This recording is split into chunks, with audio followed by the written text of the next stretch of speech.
Yeah, so my name's David Peterson. I took the first class, the core class, and this is core 1 plus.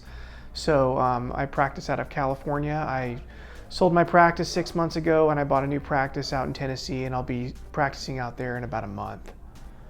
This class has impacted me I got a lot more experience. The first time I got about 24 implants, and then this time in 2 days I placed about 19 implants, but we did a lot of great extractions, a lot of grafting, and then we did a really cool temporary bridge, attached to 2 implants, which is something I wanted to do, so it was great.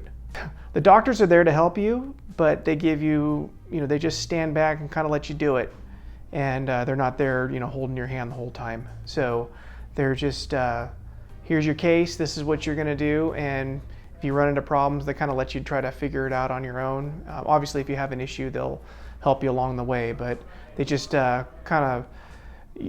want you to feel more comfortable when you leave, more confident when you go into private practice. You could go to like a maxi course or something like that. You're gonna pay more money and you're not gonna get to put in next to any implants. You'll get maybe 2 implants. You do core and core 1 plus and you get 40 plus implants. It's just a world of difference. Dr. Brown, Dr. Chaffin, Dr. Kwan, everybody here was phenomenal in their help. So I think it was great. I'd recommend it to any of my colleagues.